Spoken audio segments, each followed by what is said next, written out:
I'll turn this off to clear my eyeball out. Let me see if it'll, let me go to Facebook. I don't know. Let's try it again. Live on Facebook. Oh, we're going Facebook Live. Yeah, there you go. It's from Zoom to Facebook. Okay, here it is. All right.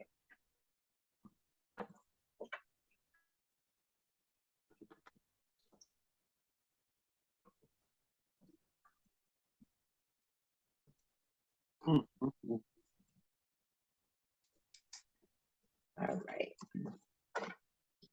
They're gonna get this smile. All right, and here we go. There's a point at the end of a project when you realize, but what in the world do I want in here or here? Let's make sure it's gonna be all right. 1 second. Taking a second.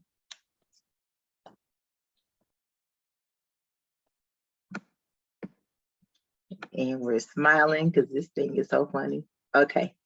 And we're finally live. Here we go. All right. Let's see. How are you doing, James? I'm doing well. How are you? Good. I'm doing good. I'm over here trying to get my life together. 1 second. It is Freedom Friday, y'all. We make sure we're live on all platforms here. And we're going to go ahead and get this party started. I do not own the rights to this music. I don't even know if y'all can hear this music, but I wanted to play it. It's Freedom Friday, y'all. Freedom Friday. And we not stressing today. We not doing no tripping. We not doing no stressing. It's Friday. It's raining, but it's still good, right? It's still good. Absolutely. Houston, where you at, Houston? Come on in the room. Come on in the room, Houston. Come on in the room, Houston. Yes, it's Freedom Friday. I'm feeling pretty good today. All right, making sure everybody's up. We are live. There we go. Yes.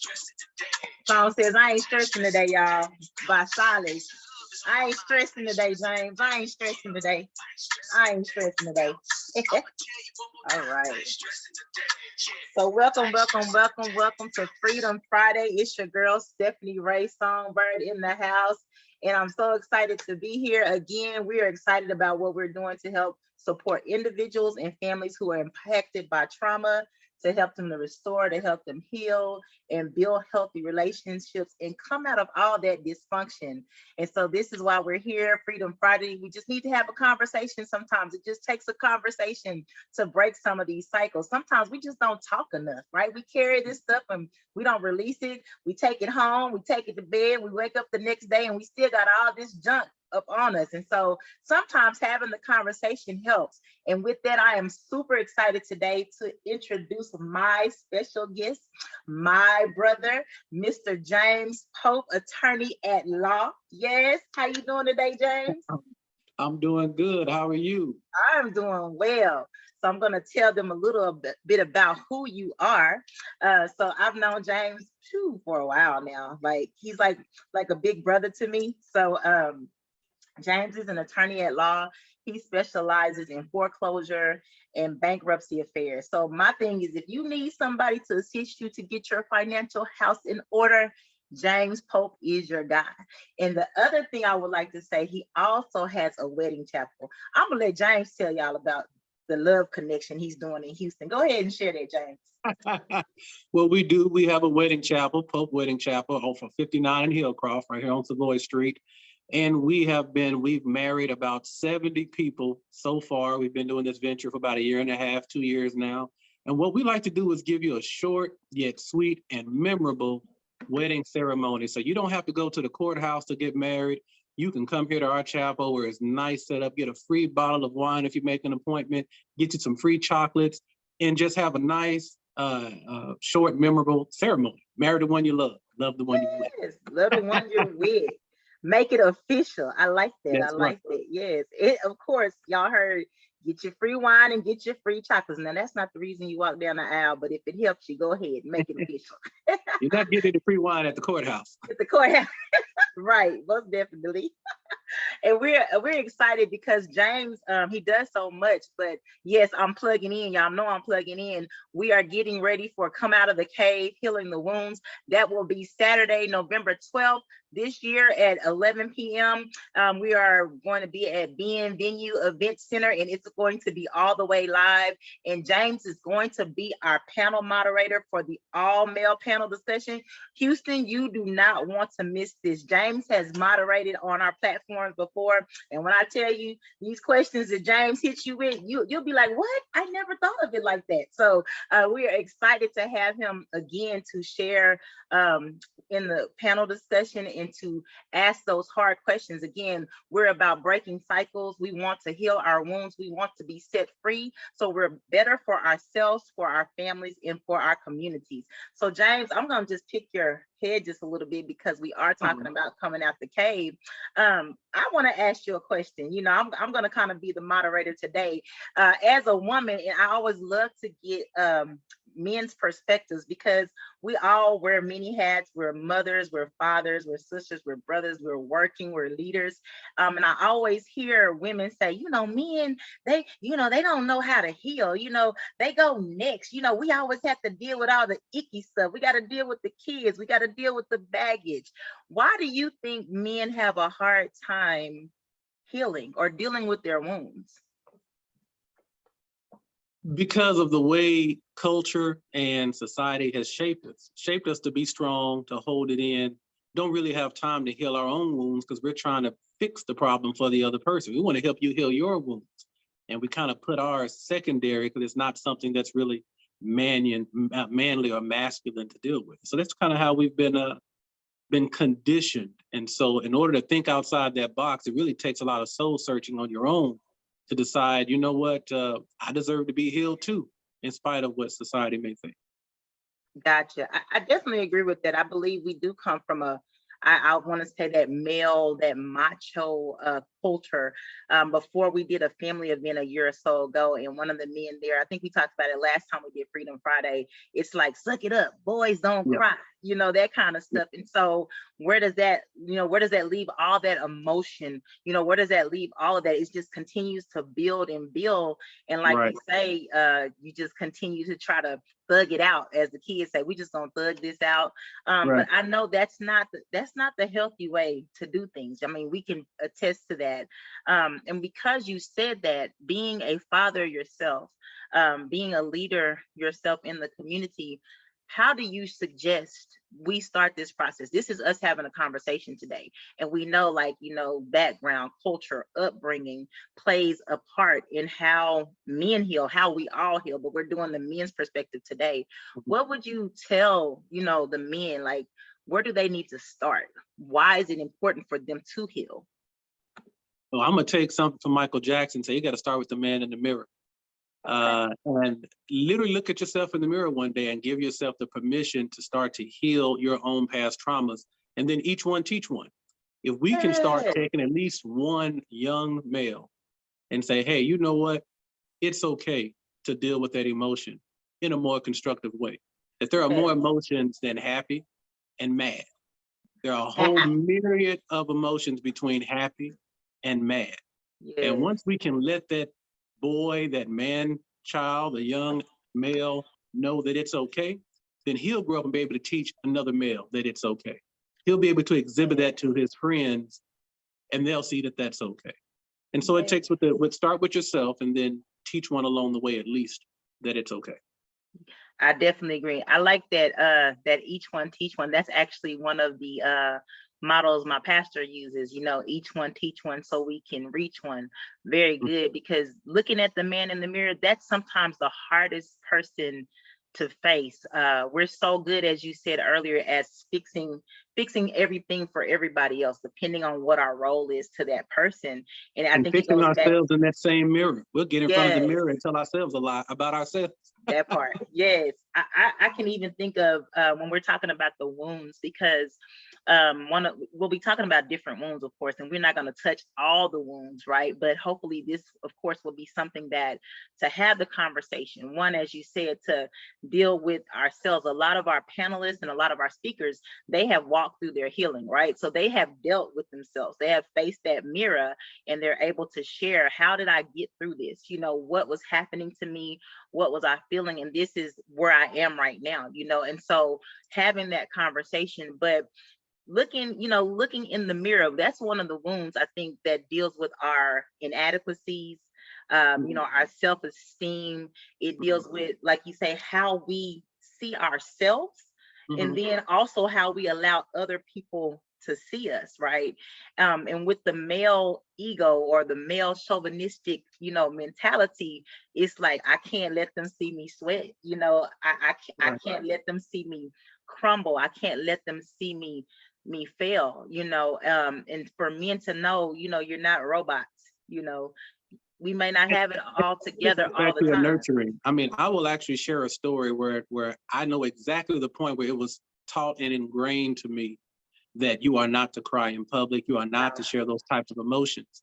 I was actually raised with my grandmother who was open to that. And I had 7 aunts who were in my life, and on one side of the family and a myriad on the other side. So with that many women in my life, I was nurtured that it was actually okay. But when my stepfather came into my life, and I was about 7 or 8 years old, I remember being at a funeral, going to the car, thinking it's okay for me to cry in the car. And he happened to already be there and looked at me and said, you know what are you doing? Stop crying. Your tears won't change anything. This is not basically what you should be doing. And it was at that moment that it nestled in my spirit that this is not something you do. And even today, as I've tried to work through my own traumas, that's still one thing that's difficult for me, to shed a tear in public or in front of someone else. It's still, that's something I still have to work with. Do I know it's okay to shed a tear? Yes, but I still know from that experience, or think I know, that that's something that's still not okay. So it's a lot of the nurturing that happens along the way. That's why each one teach one. You're going to teach us a good habit or a bad. And unfortunately, when it comes to men and dealing with their trauma and their emotions, it's normally unhealthy ways that we're taught to deal with. Yes, I definitely agree. And that's the thing, like you said, undoing those healthy ways, or unhealthy ways, I should say, undoing what was unhealthy. I'm a firm believer, we all got a foundation, because whoever raised us, whether it was grandma, mom, or dad, they did the best they could, and they also did what they knew, so I do realize some of the things that we deal with concerning wounds have to do, generationally. How did they deal with stuff? Were they able to express their feelings? Or, like you said, don't cry. You just got to deal with it and, continue to fight through it. And so being that, before we close out today, for those men that are out there, maybe they were those, young men that didn't get that nurturing, or they're those young men that were like, you don't cry. This is not what, manhood is about.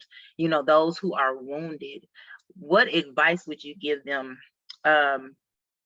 those that are battling, to turn that wound into a positive? Because my question perspective is coming from breaking the cycles, right? Yes, we may have been taught this way, or this is something that we've been exhibiting, but it doesn't necessarily mean it's correct. It doesn't necessarily mean that it's positive. And we're passing that on to those, whether it's our kids or our grandkids, or, who we're in front of. How do we turn that into a positive and change the trajectory for our communities? Because I know there will probably be a whole nother conversation, but I work with youth and I see the men, the young kids now, the young boys now, and it's like, this is still the same struggle. This is the same thing.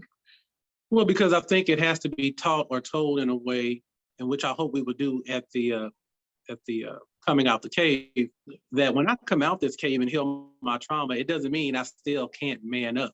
It doesn't mean I still can't be a man and still be masculine. Learning how to deal with my trauma doesn't mean I must be emasculated in the process. So I think that showing the narrative that you can heal and move forward without being weak, right? Without being less of a man, that you can still be a man and heal at the same time. You can still lead and heal at the same time. And so once we can get that part out and let them know that you can still be in front, you can still lead, you can still be a man, you can still be masculine and heal your trauma. When they realize that there's a freedom in that and that you will lead better and that you will lead your family better and you will have a better ability to reach other young men because they're able to see that healing in you. I think once we can change the narrative that it's not you being weak, it's actually a place of strength to heal that trauma. I think we'll get where we need to go. That is beautifully said. I mean that right there. That's it. What is it? Drop the mic, walk away. You got bars, right? Definitely. That's it right there. There is freedom in healing, and just because you're healing, it does not make you weak. It makes you stronger because you chose to heal. You're choosing to deal with what is foreign or what hurts you and is causing you pain, to get free from that. And as you said, each one teach one so we can reach one. So you're better for yourself and you can teach others also how to heal. So I appreciate you so much today. That right there, I'm going to put that on repeat. I think we need shirts or something to say that there is freedom in healing. I always say you are not your trauma. You don't have to be what happened to you. Yes, this happened to you, but you do not have to reflect the damage. You can heal and you can grow from it, and we can break these cycles. So y'all, we are out here. We are in the community. We are restoring and building healthy relationships so we can function better. We are healing. We are coming out of the cave. Will you? Again, the link is in the comments. If you have not registered, registration is free via Eventbrite. You do not want to miss this. Again, I'm excited about this all male panel discussion. I know y'all are going to take it away. Again, I have attorney James Pope with me today. If you need him, again, he's spitting so much knowledge and so many nuggets. But if you want to connect with him, James, will you tell them how they can reach you either on Facebook or Instagram? Absolutely. The name of the firm is the Pope Law Firm. That's Pope. We have a website. You can find us on Facebook. Our number is 713-449-4481. 713-449-4481.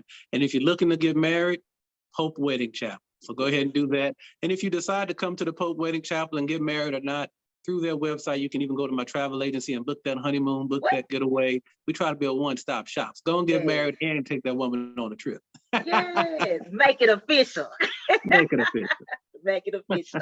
Yes, sir. Well, thank you so much for being our special guest. We appreciate you.